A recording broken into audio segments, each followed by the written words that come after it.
Shepherd on the dotted line. Let Philadelphia freedom ring and patriotic voices sing. Red, white, and blue, never give up. You represent America! Hoping and praying for a brighter day. I listen to my heart and I obey.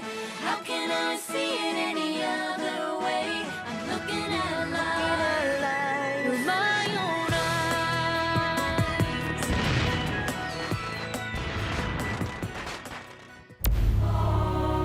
Here are some exciting scenes from today's episode of Liberty's Kids. We engaged the Redcoats and their Mohawk allies outside of Newtown just a few days ago. I was hoping we'd capture their murder-in-chief, Colonel Joseph Brandt, but so far he's managed to slip away. Aye, he's the prize. The devil that fought against us in General Burgoyne's army.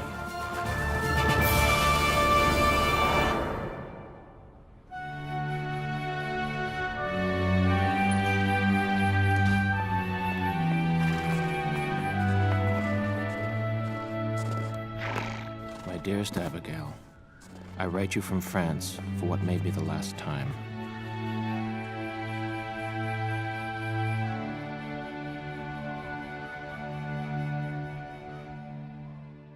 Congress, in its infinite wisdom, has chosen not to reappoint me to my diplomatic post. After 18 months away, I'll be coming home. If my letters have been restrained, it's only for fear they would be stolen by the British. But Abigail, do not doubt my love for you. It is all I have left. Your dearest friend, John.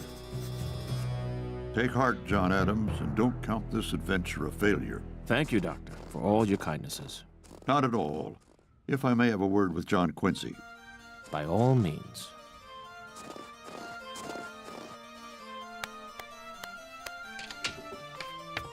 John Quincy, one day the state of our new nation will rest upon the shoulders of young lads like you. In the meantime, try to have a little fun. Climb a tree, fly a kite. Yes, sir, Dr. Franklin, but I do think I shall be better off learning physics. Of all my accomplishments, the one I'm most proud of, I learned as a boy. Do you know what that is? No, sir.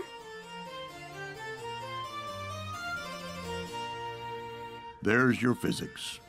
Remember, John Quincy, lost time is not found again.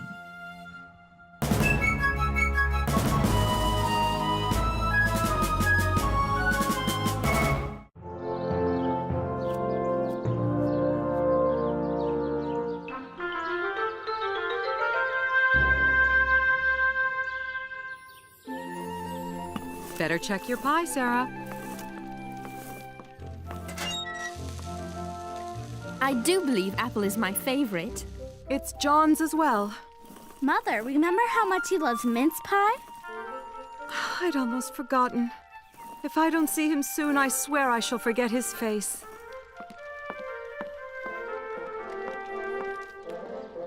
How long has it been since you last heard from him?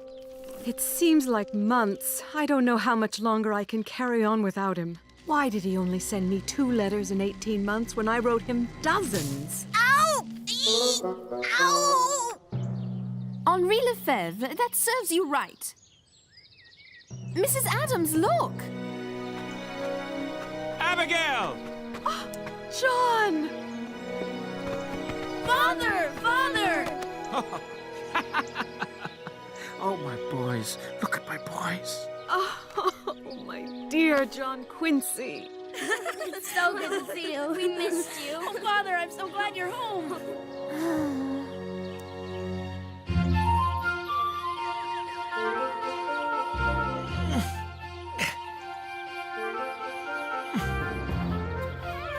John Adams, you're much too old to be climbing trees. Nonsense. Got it. John, are you all right? Not even bruised. Honestly, what am I going to do with you? Keep me here, put me to work. At least I know I'll be appreciated. For you, darling. I know it sounds selfish, but I'm tired of sharing you with Congress, Paris, and the Revolution. After all we've been through these last few years, I understand. And Father sent me to the finest école in Paris. That's French for school. Say something else in French. Tell us you like to eat fish. That's easy. J'aime manger le poisson.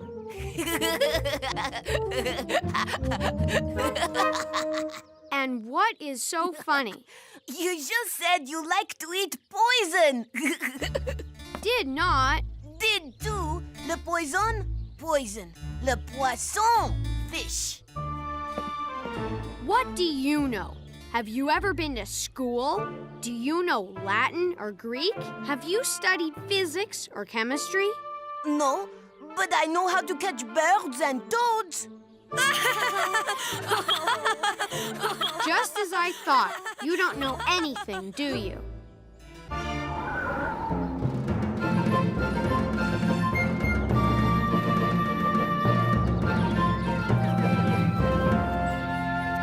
General John Sullivan? Why, if it isn't James Hiller from Dr. Franklin's newspaper. I hope this isn't a bad time. Not at all, me lad. I heard that Congress ordered you up here to fight the Iroquois. Only because General Washington called it a necessity. After what they did to the families at Wyoming and Cherry Valley, men were deserting in droves so they could go home to protect their loved ones. Have you done any fighting yet? We engaged the Redcoats and their Mohawk allies outside of Newtown just a few days ago.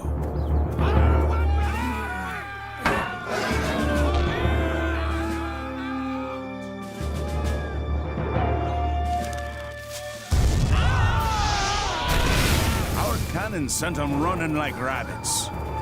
I was hoping we'd capture their murder-in-chief, Colonel Joseph Brandt, but so far he's managed to slip away. Joseph Brandt? Aye, he's the prize. The devil that fought against us in General Burgoyne's army. He was there when they massacred all those women and children at Cherry Valley as well. How do you plan on capturing him? I have an army of 4,000 men.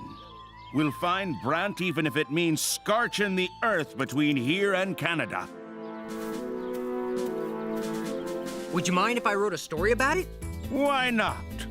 After all, it could make me a national hero.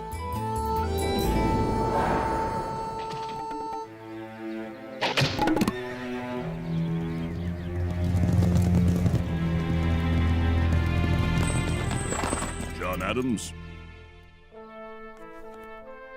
Honestly, how could he have let his clothes get into this state and present himself to the court at Versailles?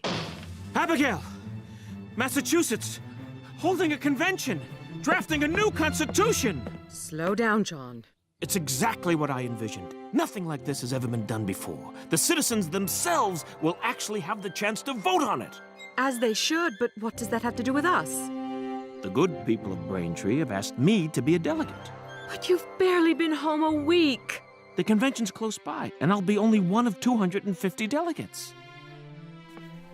If your country needs you, I suppose you'll need this. Well, you'd think she'd be happy.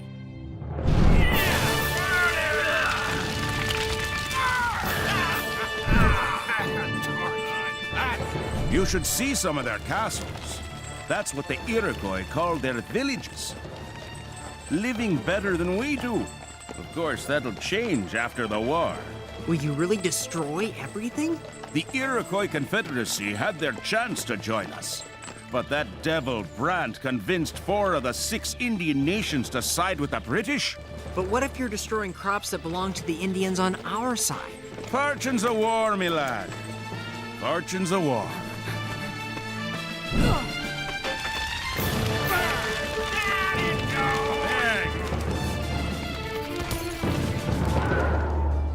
Look at it!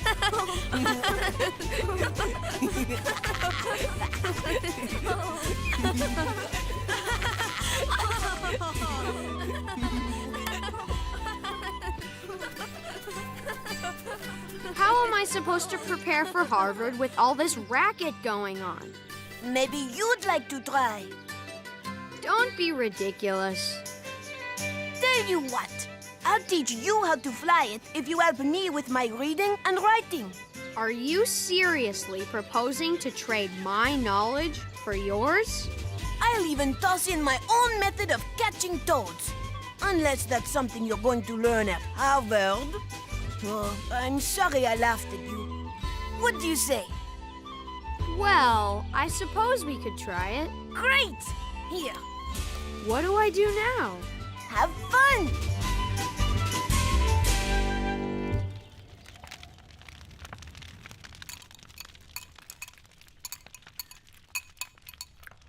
Was that you I saw flying a kite today, John Quincy? I was merely interested in the physics of it.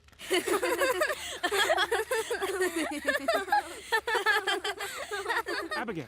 Children, I have good news to share. The convention was a shambles until I arrived. Then the delegates formed a committee of 30 men to draft the Constitution. That committee, in turn, chose a subcommittee of 3 men who, naturally, picked me. That's splendid, John. Might we talk outside for a moment? It's nothing. Just continue eating. I thought you'd be pleased at the honor. I am, John, as I've always been pleased at the work you've done for the revolution, but how much longer will this go on? You left me for 18 months. Now that I've gotten you back, I don't want to lose you again. I'll work here at home. Shut away in your office. I understand, John, I really do, but what about the children? Little Thomas barely knows you. Look at me. How could John Adams, leader of the American Revolution, turn down the chance to write a document that may very well serve as a model for a new nation? What about John Adams' father and husband? When do I get that John Adams back?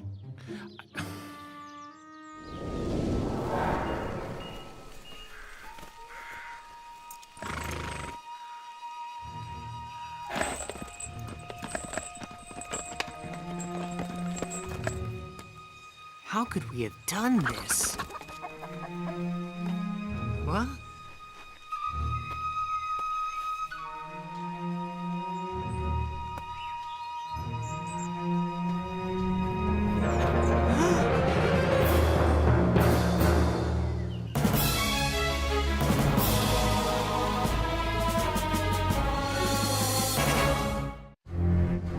What are you doing here?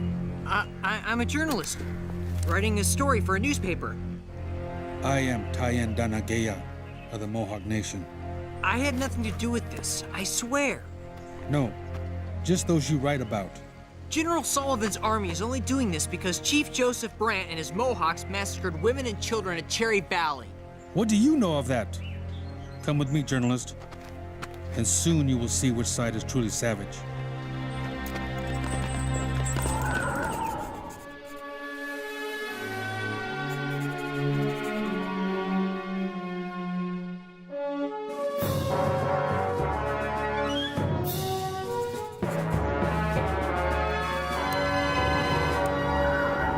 The people have always some champion. Merci. Champion, whom they set over them and nurse into greatness. This and no other is the root from which a tyrant springs. Should I keep going? That's quite enough for one day. Now it's my turn. What would you like to do first? Climb a tree or catch a toad? Catching a toad would be quite a dirty business. Let's do that. What do you see here? Trees? A river? Farmland? You see with a white man's eyes. I look and I see the past.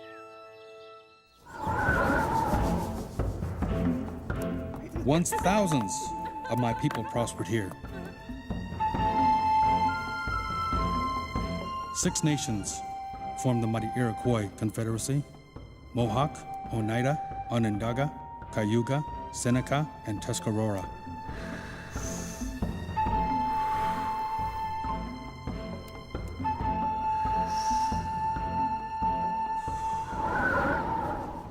Now, because of the Bostonians, that time is gone forever.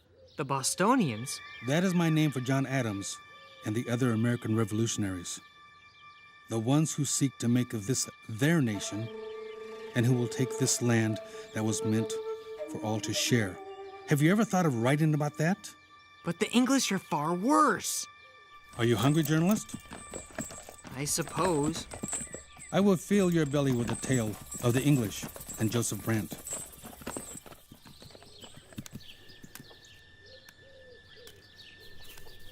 I'm sorry if my mood is dark, Sarah. With your permission, Mrs. Adams, may I speak from my own experience? By all means. After not seeing my father for so many years, not knowing whether he was alive or dead, I had to leave him in Ohio.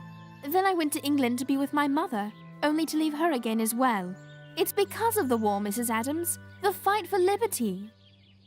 Thank you for reminding me of what I'd almost forgotten. These are indeed times that call for great sacrifices, but even more so for great strength and understanding.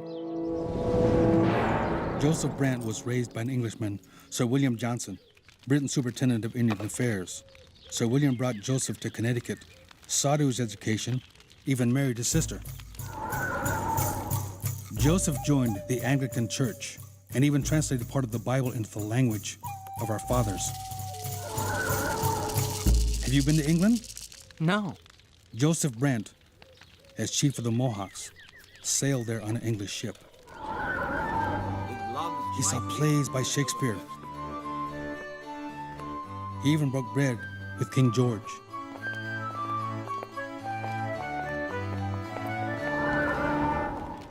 The British warned Joseph Brandt that the Bostonians would steal our lands if we remained neutral.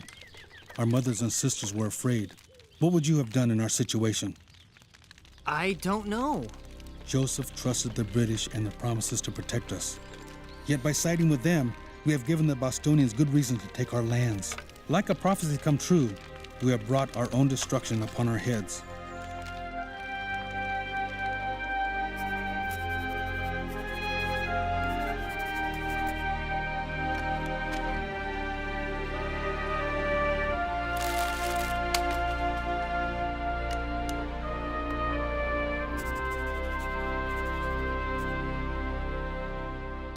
John, will you walk with me?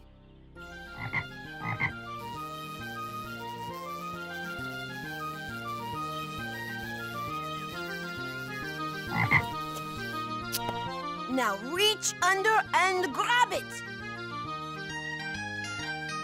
Go on.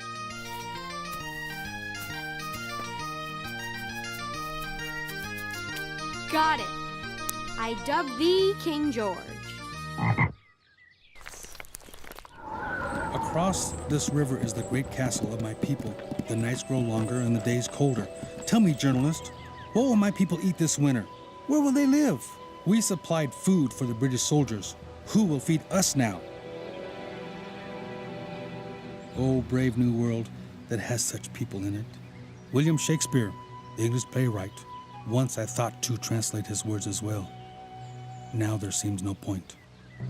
You're him. You're Colonel Brandt. Why didn't you want me to know?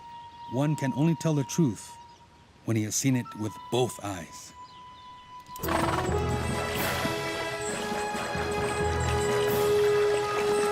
What a story.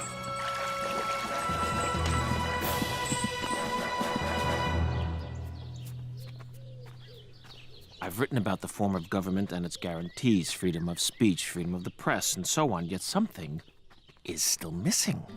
If I may. You know how much I value your thoughts. Perhaps you need to include a section that captures not just the form of government, but its hopes and dreams for our people as well. Yes! Yes! But what are those hopes and dreams?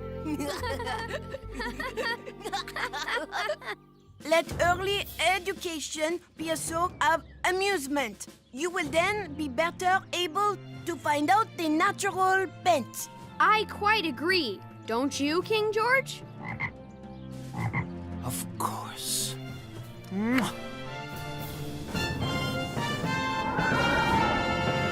It shall be the duty of this Commonwealth to cherish the interests of education, of literature and the sciences, of public schools and grammar schools in the towns, to encourage the arts, to promote the principles of humanity and general benevolence, public and private charity, honesty and sincerity, good humor and generous sentiments among the people.